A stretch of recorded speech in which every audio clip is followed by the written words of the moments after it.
పితా పుత్ర పవిత్రాత్మ నామమున ఆమెన్.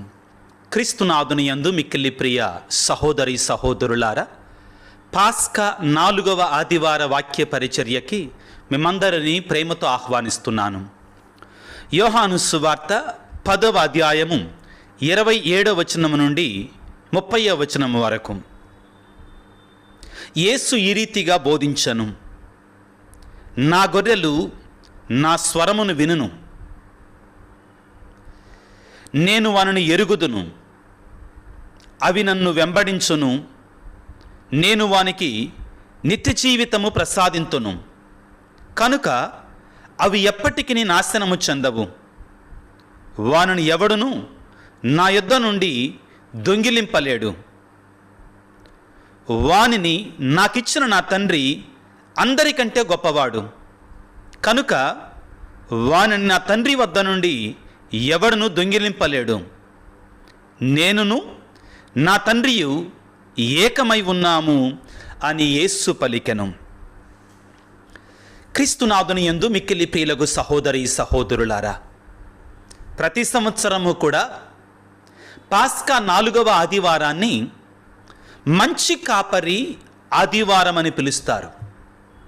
అవును ప్రియులకు దేవుని బిడ్డలారా, క్రీస్తు భగవానుడు మన మంచి కాపరి. ఈ సత్యాన్ని మనం ముఖ్యంగా యోహాను సువార్త 10వ అధ్యాయము 1 నుండి చివరి వరకు కూడా స్వయంగా యేసు ప్రభు యొక్క నోటి నుండి రావడాన్ని, ఆయనే బోధించటాన్ని మనం వింటాం.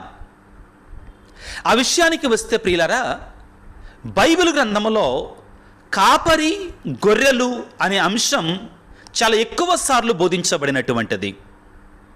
ఉదాహరణకి బైబిలులో గొర్రెలు అనే పదం 400 సార్లు రాయబడి ఉన్నది. అదేవిధంగా కాపరి అనేటువంటి కాపరులు అనేటువంటి పదాలు సుమారుగా 100కు పైగా సార్లు బైబిల్ గ్రంథంలో లిఖితపూర్వకంగా ఉంచబడినటువంటివి. అందరికీ కూడా పరిచయం అనేటువంటి కీర్తన 23వ కీర్తన దావీదు అనుభవపూర్వకంగా దేవుణ్ణి తన కాపరిగా పలుకుతూ రాసుకున్నటువంటి కీర్తన, గొప్ప కీర్తన. ప్రభువే నా కాపరి, నాకు ఏ కొదవయ్యు లేదు అంటూ దేవుని తన కాపరిగా ఆయన స్వీకరించుకున్నాడు. ఈనాడు ప్రభువు ప్రియులకు దేవుని బిడ్డలారా, స్వయంగా యోహాను సువార్త 10వ అధ్యాయం 11వ వచనములో నేను మంచి కాపరిని, మంచి కాపరి గొర్రెల కొరకు తన ప్రాణములు ధారపోయును అని పలుకుతున్నాడు. నిజంగానే యేసు భగవానుడు మన కొరకై తన ప్రాణాన్ని ధారపోసి మనల్ని రక్షించాడు.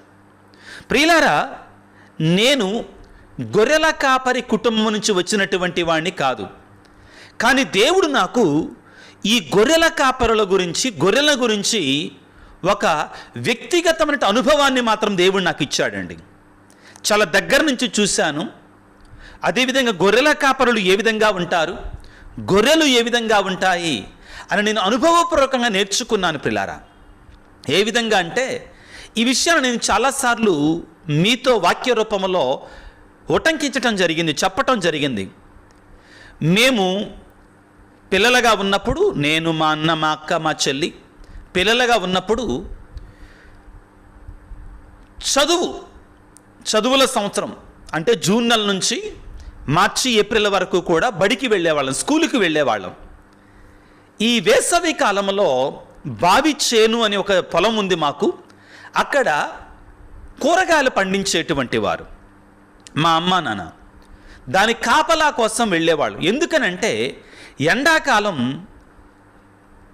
ఈ పశువులని వాళ్ళు ఫ్రీగా పొలాల మీదకి విడిచిపెడతారు. వాటిని కాయరు సహజంగా కొన్ని ప్రాంతాలలో. అవే మేస్తాయి, తిరిగి వస్తాయి. కాబట్టి వాటి బారి నుండి ఈ కూరగాయల పొలాన్ని కాపాడటం కొరకే మేము కాపలా కాసేవాళ్ళం. అదే సమయంలో మాది నవాపేట గ్రామం. ఆ ప్రాంతానికి జగ్గయ్యపేట, బలుసుపాడు అనేటువంటి ఆ ప్రాంతం నుంచి గొర్రెల కాపరులు గొర్రెలకి మేత కొరకే వచ్చేవాళ్ళు. ఆ సందర్భంలో నేను ఎక్కువగా ఈ గొర్రెలు ఎలాగా ఉంటాయి, గొర్రెల కాపరులు ఎలాగా ఉంటారు అని చాలా దగ్గర నుంచి చూశాను. అదేవిధంగా మా గ్రామంలో గొర్రెల కాపరులు ఉండేవారు. నా స్నేహితుడు ఒక అతని పేరు ధర్మ, అతను కూడా గొర్రెల కాపరి, చాలా దగ్గరగా పొలాల ప్రక్కన ఉండేవాడు. కాబట్టి ఇదంతా ఎందుకు చెప్తున్నానంటే, నేను చాలా దగ్గరగా గొర్రెల కాపరులు ఏ విధంగా ఉంటారు, గొర్రెలు ఏ విధంగా ఉంటాయని చూశాను. వాటి దగ్గరికి వెళ్ళి ఆ గొర్రెల కాపరులు చేసే పనులు కొన్ని నేర్చుకున్నాను. ఉదాహరణకి గొర్రెల కాపరి గొర్రెలను పిలిచే విధానాన్ని నేర్చుకున్నానండి. వాళ్ళు ఇప్పుడు నేను చేయబోయేది మీకు నవ్వు రావచ్చండి, కానీ వాళ్ళు చేసేది ఇదే. ఈరోజు ప్రభు ఒక మాట అంటున్నారు. ఇప్పుడు నేను చేయబోయే పని ఎందుకు చేస్తున్నానంటే, యేసు ప్రభు ఈ రోజున యోహాను సువార్త 10వ అధ్యాయంలో 27వ వచనములో ఒక మాట పలుకుతున్నారు. ఏమిటి? నా గొర్రెలు నా స్వరమును వినును అన్నాడు. ఈ మాట చాలా ముఖ్యమైనటువంటిది. ఏమిటి గొర్రెల కాపరి యొక్క స్వరం వింటమంటే ఏమిటి? గొర్రెల కాపరులు గొర్రెలని ఒక ప్రత్యేకమైన పిలుపుతో పిలుస్తారు. మీలో దగ్గరగా అనుభవం ఉన్నటువంటి వాళ్ళకి మాత్రమే తెలుస్తుందండి. వాళ్ళు గొర్రెలను ఏమని పిలుస్తారు అంటే దా దా దా అంటారు పిల్లారా. ఇది ఆ రెక్క వేయటం అంటారు. ఆ పిలుపు ఆ గొర్రెలకి మాత్రమే తెలుస్తుందండి. ప్రియులారా, దయచేసి గుర్తుపెట్టుకోండి, ఆ రెక్క వేయటం, ఆ పిలుపుని గొర్రెల కాపరి పిలిస్తే మాత్రమే గొర్రెలు తన వెంట వెళతాయి. నేను కొన్నిసార్లు ట్రై చేసేవాడిని, నా అనుభవంతో నేను చెప్తున్నాను. వాళ్ళు పిలిచినట్లుగా నేను కూడా నేర్చుకొని ఆ రెక్క వేసినట్లుగా దా దా దా అని పిలవడం, దాన్ని పిలిస్తే అవి నా నుండి దూరంగా పారిపోయాయి. ఇది అనుభవంతో చెప్తున్నాను ప్రియులారా, నేనేదో చదువుకున్న చెప్పినటువంటి మాటలు కాదు. ఈరోజు ప్రభు ఎప్పుడైతే ఈ మాట పలికారో, నా గొర్రెలు నా స్వరమును వినును అని పలికినప్పుడు నాకు వెంటనే నేను చేసినటువంటి ఈ పని నాకు జ్ఞాపకం వచ్చింది. గొర్రెల కాపరి గొర్రెలని రెక్క వేసి పిలిచినప్పుడు అవి గొర్రెల కాపరి దగ్గరికి పరిగెట్టుకుంటూ వెళతాయి. కారణం, గొర్రెల కాపరి యొక్క స్వరము బాగా తెలుసు కాబట్టి. దానికి అవేం చేయాలి? ఆ కాపరి స్వరానికి అలవాటు పడాలి. ఆ కాపరి స్వరాన్ని మళ్ళీ మళ్ళీ వినాలి. ఆ కాపరి స్వరాన్ని ఇష్టపడాలి. ఆ కాపరి దగ్గరికి వెళ్ళటానికి పరిగెట్టాలి, ఆనందించాలి. అవి ప్రియులకు దేవుని బిడ్డలారా, ఈరోజు ప్రభువు నిన్ను నన్ను చూచి ఏమంటున్నాడంటే, నా గొర్రెలు నా స్వరమును వినును అంటున్నాడు. ఆత్మ పరిశీలన చేసుకుందాం. నీవు నేను మన కాపరి అయినటువంటి యేసు ప్రభు యొక్క స్వరాన్ని వింటున్నామా? వినడానికి ఇష్టపడుతున్నామా? ఆలకించి ఆయన దగ్గరికి వెళ్ళటానికి మనం సిద్ధంగా ఉన్నామా? ఆత్మ పరిశీలన చేసుకోవాలి. ఆశ్చర్యం ఏంటంటే, నా గొర్రెలు నా స్వరమును వినును అనే మాట ఈ యోహాను సువార్త 10వ అధ్యాయంలో పలుమార్లు పలుకుతారు పిల్లర. ఉదాహరణకి యోహాను సువార్త 10వ అధ్యాయం 3వ వచనంలో ప్రభు ఈ విధంగా సెలవిస్తారు. కావలివాడు వానికి తలుపు తీయను, గొర్రెలు వాని స్వరమును గుర్తించును. గొర్రెల కాపరి యొక్క స్వరాన్ని గుర్తించును. అతడు తన గొర్రెలను పేరు పేరున పిలిచి బయటకు తోలుకొని పోవును. ఈ యోహాను సువార్త 10వ అధ్యాయం 3వ వచనంలో ప్రియులారా కొన్ని విషయాలు ఉన్నాయి, తెలుసుకోవాలి. ఏమంటున్నాడు? గొర్రెల కాపరి అట పిలుస్తాడట గొర్రెలని. గొర్రెలట వాని స్వరాన్ని గుర్తిస్తాయట. గొర్రెలు వాని వెంట బయలుదేరి వెళతాయి. ఇవి క్రైస్తవునికి ప్రభువుకి మధ్య ఉన్నటువంటి అవినాభావ సంబంధాన్ని చూపిస్తున్నటువంటి మాటలు ప్రియులారా. అదేవిధంగా మరొకసారి వాక్యం ఈ విధంగా సెలవిస్తుంది. యోహాను సువార్త 10వ అధ్యాయము 4వ వచనంలో, గొర్రెలు వాని స్వరమును గుర్తించును కనుక అవి వాని వెంట పోవును. ప్రియులారా, ఈ లోకములో క్రైస్తవులకి చాలా స్వరాలు వినపడుతుంటాయండి. గుర్తుంచుకోండి, ఈ మాట నిజం. చాలా స్వరాలు, లోకానుసారమైన స్వరాలు చాలా వినబడుతుంటాయి.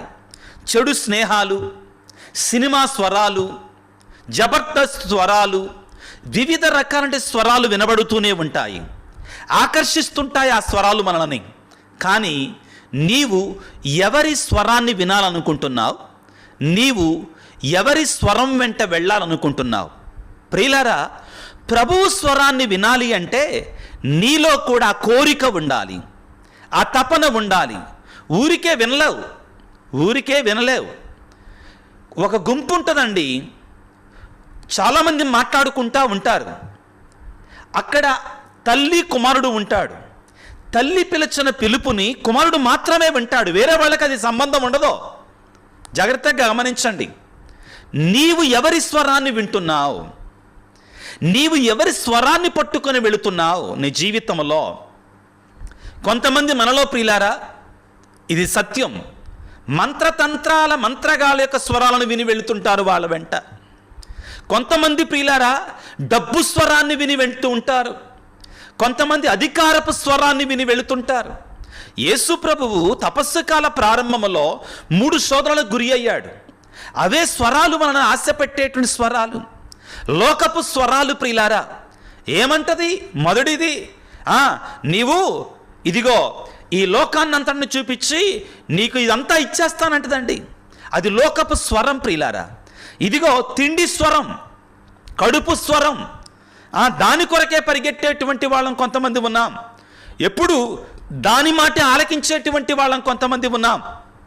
నీవు ఎవరి స్వరాన్ని వింటున్నావు? ఆధునిక ప్రపంచంలో ప్రియులారా ఎక్కువ శాతం వాడి స్వరాన్ని ఎక్కువ వింటున్నారు, ప్రభు స్వరాన్ని వింటల్లా. వాడెవడు మీకు బాగా తెలుసు, సాతాను స్వరం. ఒకసారి ప్రపంచాన్ని చూడండి పిల్లారా, నేను చెప్పేది నిజం కాదా? కక్షలు, కార్పణ్యాలు, పగలు, యుద్ధాలు, చంపుకుంటున్నారండి. ఇదంతా ఎవరు చేపిస్తున్నటువంటిది? ఇది ఎవరి స్వరం ప్రియులారా? సాతాను స్వరం కాదా? కొట్టుకోండి, చంపుకోండి, బాంబులు వేసుకోండి, ఒకళ్ళ మీద ఒకళ్ళ పగలు తీర్చుకోండి.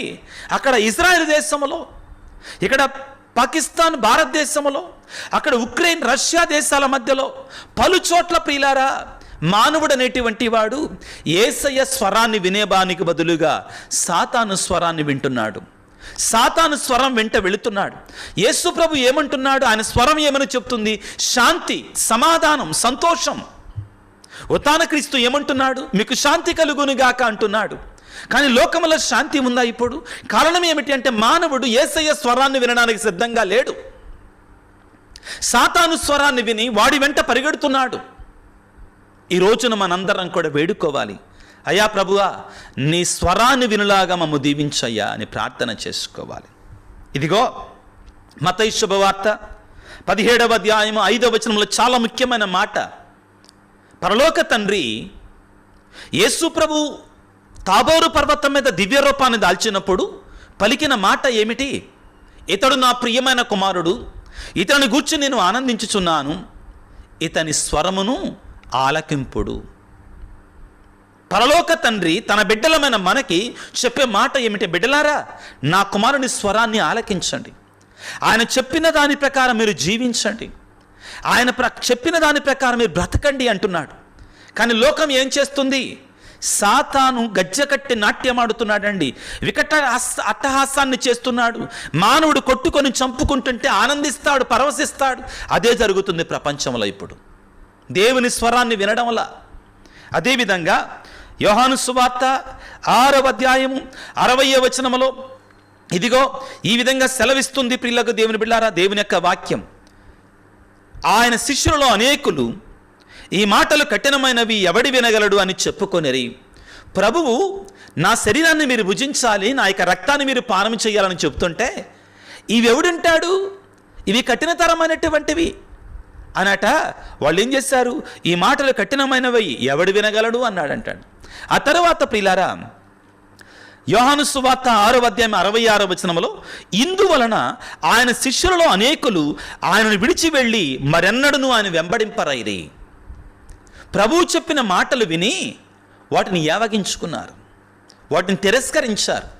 ఏంటి ఆయన చెప్పిన మాటలు? బిడ్డలారా మీరు కాపాడబడటానికి, మీరు రక్షించబడటానికి నా శరీరాన్ని మీకు ఆహారంగా ఇస్తాను, నా రక్తాన్ని మీకు పానంగా ఇస్తానంటే వాళ్ళు అన్నారు మాకు వినటానికి ఇష్టం లేదన్నారు.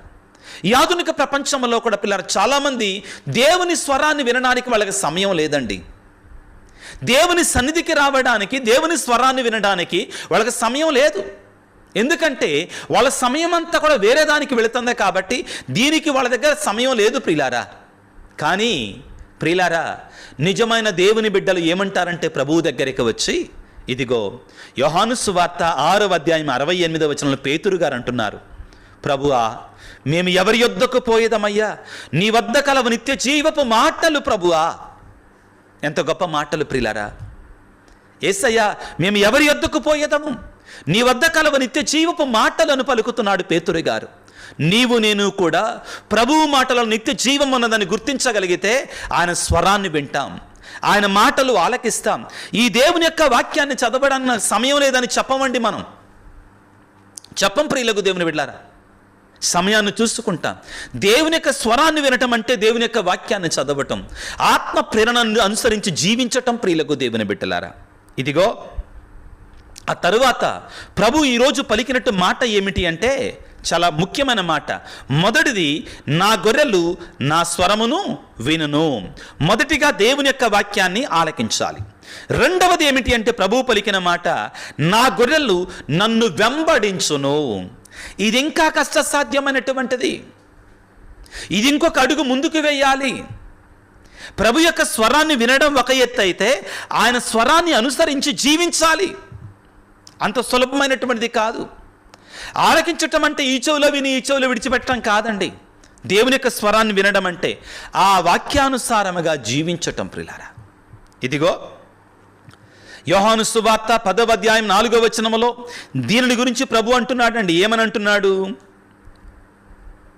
కాపరి తన గొర్రెలను అన్నిటినీ బయటకు తోలుకొని వచ్చిన పిదప వాడు వానికి ముందుగా నడుచును, గొర్రెలు వాని స్వరమును గుర్తించును, కనుక అవి వాన్ని అనుసరించును, వాని వెంట పోవును.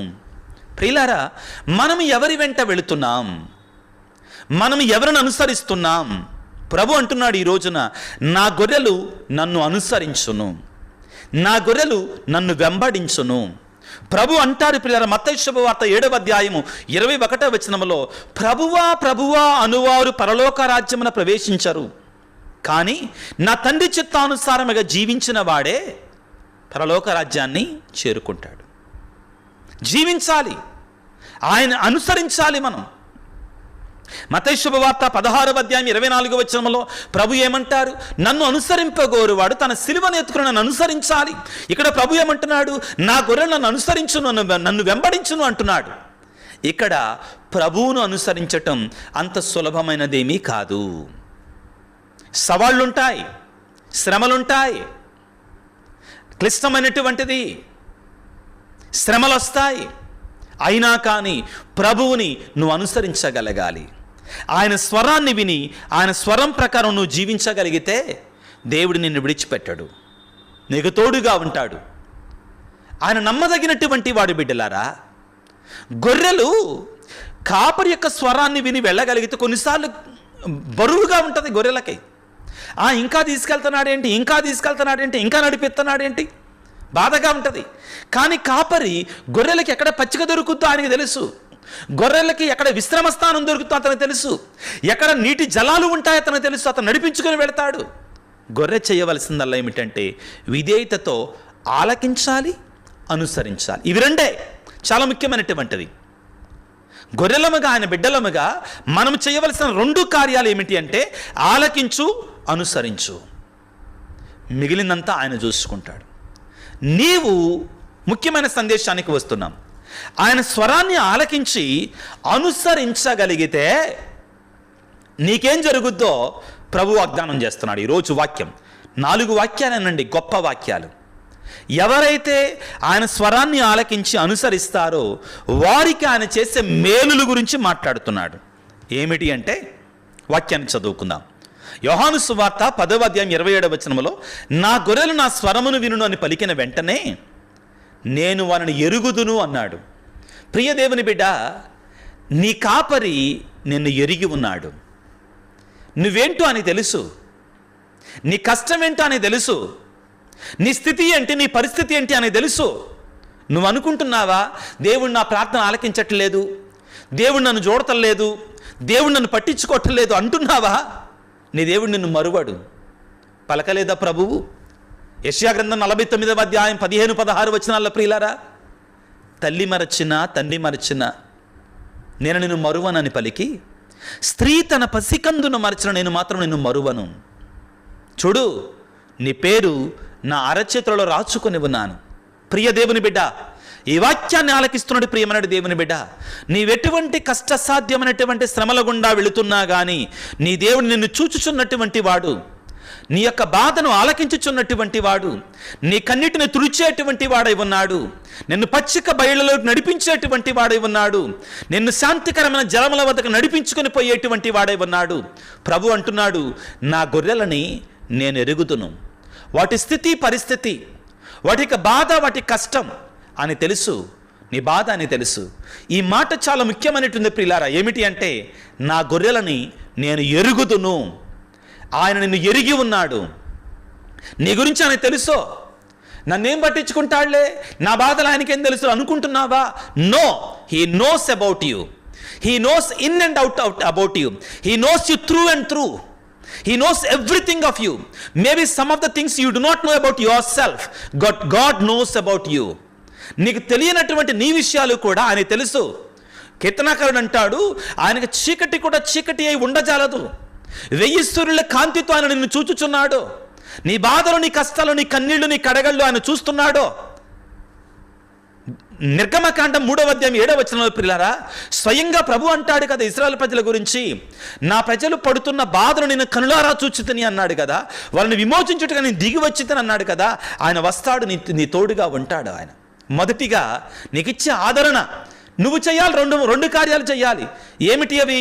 ఆయన స్వరాన్ని వినాలి, ఆయనను అనుసరించాలి. అప్పుడు ఏం చేస్తాడు ఆయన? నా గొర్రెలను నేను ఎరుగుదును, నిన్ను ఎరిగి ఉంటాడు ఆయన.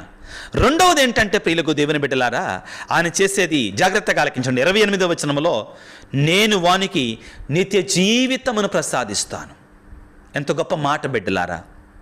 మనం ఆయనను అనుసరిస్తే నాకేమొస్తుంది? నిత్య జీవన భాగ్యము, నిత్య జీవితాన్ని ప్రసాదిస్తాడు ఆయన. ఆ తరువాత ఏమంటున్నాడంటే, కనుక అవి ఎన్నటికీ నాశనము చెందవు. ప్రభువును అనుసరించు వాడు నాశనము చెందడో. ఇది సత్యం ప్రియులారా. కారణం, ఆయన నిత్య జీవి అయి ఉన్నాడు. ఉత్థాన కాలంలో మనం ఉన్నాం ప్రియులారా. ఆయన మరణాన్ని గెలిచినటువంటి వాడు, 3వ నాడు సజీవుడిగా లేచినటువంటి వాడు. ఆ నిత్య జీవితాన్ని మనకు కూడా ఇస్తాడు. దీనిని గురించి ప్రియులా 2వ తిమోతికి లేఖలో పౌలు గారు పలికిన మాటను మనం జ్ఞాపకం చేసుకోవాలి. ఏమంటారు ఆయన? నేను మంచి పోరాటమును పోరాడితని, నా పరుగు పందెమును ముగించితని, విశ్వాసమును నిలుపుకొంటిని. ఇప్పుడు నా కొరకై పందెపు బహుమానము వేచి ఉన్నది. నీతి కిరీటమును నీతిగల న్యాయాధిపతియగు ప్రభువు ఆ రోజున నాకు ప్రసాదించును. నాకే కాదు, ఆయన దర్శనమ కొరకై ప్రేమతో వేచి ఉన్న వారందరికీ అనుగ్రహిస్తాడు. ఈ నిత్య జీవన కిరీటం అందరికీ ప్రసాదిస్తాడు. ఈనాటి 2వ పట్టణం పిల్లల దర్శన గ్రంథంలో ఇదే మనకు బోధించేది. దర్శన గ్రంథం 7వ అధ్యాయంలో ఆయనను అనుసరిస్తే మనకేమొస్తుంది? క్రైస్తవుని యొక్క ఆరాటం ఇదై ఉండాలి, క్రైస్తవుని యొక్క ఆశదై ఉండాలి, నిత్య జీవితం ప్రియులారా. మనం ఈ లోకంలో జీవిస్తున్నాం, శ్రమల మధ్యలో, సవాళ్ళ మధ్యలో మనం జీవిస్తున్నాం. ఎగతాళి అవహేళన మనం పొందుకుంటున్నాం. కొన్నిసార్లు శ్రమల పాలవుతున్నాం. ఎందుకు ఇవన్నీ కూడా? ఆయన మన కొరకే ప్రసాదించేటువంటి ఆ నిత్య జీవితం కొరకై. ఈ త్యాగం దేని కొరకై? సంతోషంగా బయటికి వెళ్ళి షికారులు చేసుకుంటా ఉండొచ్చు కదా. ఊపిరాడకుండా దేవుని యొక్క పరిచర్య ఎందుకు చేయాలి? దేవుని యొక్క వాక్యాన్ని ఎందుకు బోధించాలి? ఏంటి దీనివల్ల వచ్చే ప్రయోజనం ఏంటి నాకు నీకు? ఆయన వాగ్దానం చేసినటువంటి ఆ పరమానందం ప్రియులారా, దాని ముందు ఈ చికెన్ బిర్యానీ ద్వారా, ఈ సినిమా చూడటం ద్వారా, లేకపోతే ఈ లోకానుసారమైనటువంటి ఈ యొక్క డబ్బు ద్వారా వచ్చేటువంటి ఆనందం అంటే దిగదుడుపు ప్రియులారా. అవును, ప్రభు అంటున్నాడు, ఆయన అనుసరిస్తే ఆయన మంచి గొర్రెలుగా మనకేమొస్తుందంటే, ఈనాటి 2వ పట్టణం ప్రియులారా, దర్శన గ్రంథం 7వ అధ్యాయంలో 16వ వచనంలో, ఎన్నటికీ ఇక వారికి ఆకలి దప్పులు ఉండవు, సూర్యుడి కానీ ఏ వేడి కానీ వారిని దహింపవు. మనని ఆకలి దప్పుల నుండి విడిపించే దేవుడు ఆయన. కీర్తనగారుడు ఎంత గొప్పగా మాట్లాడాడండి. కొదమ సింహపు పిల్లలు ఆకలితో అలమాడునేమో గాని దేవుని నమ్మినటువంటి వారికి ఆయన ఎన్నటికని కొదువ కలుగనీయడని పలికాడు కదా. ఘనమైనటువంటి మాటలని, ఆయన మీద ఆధారపడే బిడ్డల గురించి ఇదిగో అంటున్నాడు, వారికి అన్నిటికీ కూడా ఆకలి దప్పులు ఉండవు. అదే దర్శన గ్రంథం 7వ అధ్యాయంలో ప్రియులారా 17వ వచనంలో ఈ విధంగా పలుకుతున్నాడు, వారిని జీవజలముల వద్దకు తీసుకొని పోవును, దేవుడు వారి నేత్రములందలి బాష్ప బిందువులను తుడిచివేయను. కన్నీటినంతని తుడిచివేస్తాడంటండి ఆయన. మన కన్నీటిని తుడిచివేస్తాడు యేసు ప్రభువును అనుసరిస్తే, మంచి కాపరిని అనుసరిస్తే. దర్శన గ్రంథం 21వ అధ్యాయం 4వ వచనాన్ని ఒకసారి ధ్యానం చేసుకోవడానికి ప్రయత్నం చేద్దాం. వారి నేత్రముల నుండి వెలువడు బాష్పములను ఆయన తుడిచివేయును, ఇక మృత్యువు కానీ, దుఃఖము కానీ, ఏడుపు కానీ, బాధ కానీ ఏమాత్రము ఉండబోదు, పాత విషయములు గతించినవి అని గంభీర స్వరం పలికెను. దేని గురించి మాట్లాడుతుంది వాక్యం ఇక్కడ? ప్రభు ఈరోజు సువిశేషంలో వాగ్దానం చేస్తున్నాడు కదా, నేను వానికి నిత్య జీవితమును ప్రసాదింతును, అవి ఎన్నటికీ నాశనము చెందవు అని పలుకుతున్నాడు కదా. దాని గురించి మాట్లాడుతున్నాడు. ఇంకొక అభయహస్తాన్ని ఇస్తున్నాడు పిల్లలు ఈ రోజున. నీవు నేను ఆయన స్వరాన్ని ఆలకించగలిగితే, ఆయనను వెంబడించగలిగితే, ఆయన ఏమంటున్నాడంటే, నిన్ను యేసయ్య దగ్గర నుంచి సాతానుడు దొంగిలింపలేడు, వాడికి అధికారం లేదు. కానీ అది జరగాలంటే నువ్వు ఒక పని చెయ్యాలి. ఏమిటి ఆ పని? ప్రియులారా, నీవు ఆయన స్వరాన్ని వినాలి, ఆయనను వెంబడించాలి. నీవు ఆయన స్వరాన్ని విని ఆయన వెంబడించగలిగితే సాతానుడికి నీ మీద ఎట్టి అధికారం కూడా లేదు. నిన్నెవరు కూడా దొంగిలింపలేడు. ఇంకా దొంగిలించడం అంటే సాతాను నిన్ను కబ్జా చేయటం. దాని గురించి మాట్లాడుతున్నాడు. వాక్యాన్ని చదువుకుంటే యోహాను సువార్త 10వ అధ్యాయము 28వ వచనములో, వానిని ఎవడును నా వద్ద నుండి అపహరింపలేడు, వారిని ఎవడూ కూడా నా వద్ద నుండి దొంగిలింపలేడు. ఆ తర్వాత వాక్యంలో యోహాను సువార్త 11వ అధ్యాయంలో 29వ వచనంలో, వానిని నాకిచ్చిన నా తండ్రి అందరికంటే గొప్పవాడు కనుక వానిని నా తండ్రి వద్ద నుండి ఎవడు కూడా దొంగిలింపలేడు. ప్రియులారా, మనం యేసయ్య బిడ్డలం, యేసయ్య గొర్రెలం కాబట్టి మనల్ని దొంగిలించటానికి ఎవరికి కూడా అవకాశము లేదు. కానీ ఈ రోజున నీవు నేను కూడా నిర్ణయించుకోవలసినటువంటి అతి ముఖ్యమైనటువంటి నిర్ణయం ఏంటంటే, నేను ఎవరి స్వరాన్ని వినడానికి ఇష్టపడుతున్నా? యేసయ్య స్వరాన్ని వినడానికి ఇష్టపడుతున్నానా? ఆయన వెంబడించడానికి సిద్ధంగా ఉన్నానా?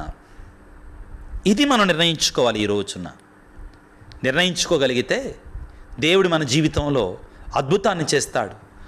ఆయన మన కాపరిగా ఉన్నంత వరకు కూడా మనకు ఏ కొదవయ్యూ లేదు.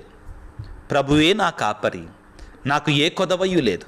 23వ కీర్తన, యెహోవా నా కాపరి, నాకు ఏ కొదవయ్యూ లేదు. కారణం, సర్వశక్తిమంతుడైన దేవుడే నీ కాపరిగా ఉన్నాడు. ఆయన నీకు సర్వస్వంగా ఉన్నాడు. ప్రియులారా, మనల్ని మనం యేసు ప్రభువుకి మంచి కాపరికి సమర్పించుకుందాం. యెహెజ్కేలు గ్రంథం 34వ అధ్యాయం 16వ వచనంలో చదువుకుంటా వెళితే ప్రభు ఏమంటాడంటే, నేను నా గొర్రెలని మేలైన పచ్చిక పట్టెలలోనికి నడిపించుకొని వెళతాను, గాయపడిన వానికి కట్టు కడతాను, జబ్బు చేసిన వాటికి నయము చేస్తానంటున్నాడు. ఆయనకి మించినటువంటి మంచి కాపరి మరొకరు లేరు. ప్రియులారా, ఆ మంచి కాపరి దగ్గరికి వెళదాం. ఆ మంచి కాపరి నుండి దీవెనలు పొందుకుందాం. ఆయన సంరక్షణ మనం పొందుకుందాం. పిల్లారా, ఆయన విడిచిపెట్ట మాకు, ఆ మంచి కాపరిని విడవమాకో. విడవకుండా ఆయన దగ్గరికి నువ్వు వెళ్ళగలిగితే నీ జీవితంలో అద్భుతాలు చూస్తాం. నిన్ను నీవు ఒక చిన్న గొర్రె పిల్లగా యేసయ్యకి సమర్పించుకో. ప్రార్థన చేస్తూ ఉండగా, అయ్యా నన్ను నువ్వు స్వీకరించు, నా జీవితంలో కార్యాన్ని చెయ్యి, నన్ను నడిపించు నాయన, నన్ను నడిపించు, నన్ను దీవించు అని తలలు వంచి ఆ మృత్యుంజయుడైన యేసు ప్రభువుని తలలు వంచి ప్రార్థన చేసుకుందాం. నీకు ఏ కష్టం ఉన్నా, ఏ బాధ ఉన్నా, ప్రారంభంలో చెప్పాను, ఆయనకు అన్నీ తెలుసు. నువ్వు చేయాల్సింది నువ్వు సమర్పించుకొని నువ్వు ఆయనకి, ఆయన నీ జీవితంలో కార్యాన్ని చేస్తాడు. తలల వంచి మంచి కాపరికి ప్రార్థన చేసుకుందాం. సర్వశక్తిమంతుడా, సర్వోన్నతుడా, ప్రేమామయుడా, మంచి కాపరి అని యేసయ్య మీకు స్తోత్రాలు. ఈనాడు మీరు మాకు, నేను మంచి కాపరిని, నా గొర్రెలు నా స్వరము నిన్ను నన్ను వెంబడించు నన్ను పలుకుతున్నారు. ప్రభువా, ప్రథమంగా మాకు నేర్పించండి. మాలో ఆ యొక్క మనోజ్ఞానాన్ని, ఆ తపన నిన్ను అనుసరించేటువంటి హృదయాన్ని మాకు దయచేయండి ప్రభుగా. యేసు రాజా, మంచి కాపరి, మా జీవితాలలో శ్రమలు, బాధలు, కష్టాలు వచ్చినప్పుడు మంచి కాపరిగా ఉండి మమ్మ గట్టెక్కించండి. మా జీవితాలలో అనారోగ్యముతో ఉన్నటువంటి వాని కట్టుకడతానన్నారు, జబ్బు నయం చేస్తానని పలికారు. యెహెజ్కేలు గ్రంథం 34వ అధ్యాయం 16వ వచనం నుండి. అవును ప్రభువా, అనారోగ్యముతో ఉన్నట్టు మమ్మలలో ఎవరైతే వ్యాధి బాధలతో ఉన్నామో నీ గాయపడిన హస్తాలతో తాకి మమ్మ స్వస్థపరచండి ప్రభుగా. నీ మంచి గొర్రెలుగా మమ్మ దీవించండి నాయన. ముఖ్యంగా శ్రమలతో, బాధలతో దారి తప్పిన గొర్రెలలాగా ఉన్నటువంటి వారిని ప్రభువా మీరు వెదకి రక్షించండి తండ్రి. కుటుంబాలలో శాంతిని, సమాధానం దయచేయండి ప్రభువా. ముఖ్యంగా ప్రభువా, ఎంతోమంది బిడ్డలు ప్రార్థన చేయమని, పూజలు అర్పించమని వేడుతున్నారు ప్రభువా. పూజలలో వారందరి కొరకే ప్రార్థన చేస్తుండగా ఈ సమయంలో ప్రభువా వారందరి కొరకే ప్రార్థిస్తున్నాను ప్రభువా. తండ్రి నాయన, వారందరిని మీరు దీవించండి, ఆశీర్వదించండి. వారి తలంపులను దీవించండి నాయన. ముఖ్యంగా వేదనతో, బాధలతో ఉన్నటువంటి వారిని దీవించండి ప్రత్యేకమైన రీతిలో ప్రభువా. ఈ రోజుల్లో మరి యొక్క పరీక్షలు రాస్తున్న పిల్లల కొరకే ప్రార్థిస్తున్నాం. ఉద్యోగం కొరకే పరీక్షలు రాస్తున్నట్టు వారి కొరకే ప్రార్థిస్తున్నాం. వివాహము కొరకే ప్రార్థన చేస్తున్నాము తండ్రి. మరి ముఖ్యంగా ప్రభు అప్పుల బాధల్లో ఉన్నటువంటి వారి కొరకే ప్రార్థన చేస్తున్నాం. నీ అద్భుతమైనటువంటి శక్తితో ప్రభువా నీ బిడ్డలందరినీ కూడా గట్టెక్కించమని, నీ శక్తిని, నీ దీవెనని, యొక్క ఆశీర్వాదాన్ని మా మీద కుమ్మరింపచేయమని వేడుకొనిచున్నాం ప్రభువా. వీడియో క్రింద ఆశగుణ ప్రాణముతో, విశ్వాసంతో విన్నపాలు ఉంచుతున్న, మెసేజ్లు ఉంచుతున్నట్టు వారందరి తలంపులు దీవించమని మా ప్రభు అయిన క్రీస్తు ద్వారా వేడుకొనిచున్నాము తండ్రి. ఆమెన్. ప్రభువు మీతో ఉందురుగాక, మీ ఆత్మతో ఉందురుగాక. సర్వశక్తిగల సర్వేశ్వరుడు పిత, పుత్ర, పవిత్రాత్మ మిమ్ము, మీ కుటుంబాలను చల్లగా దీవించి ఆశీర్వదించి కాపాడుదురుగాక. God bless you. దేవుడి మిమ్ము దీవించుగాక. ఆమేన్.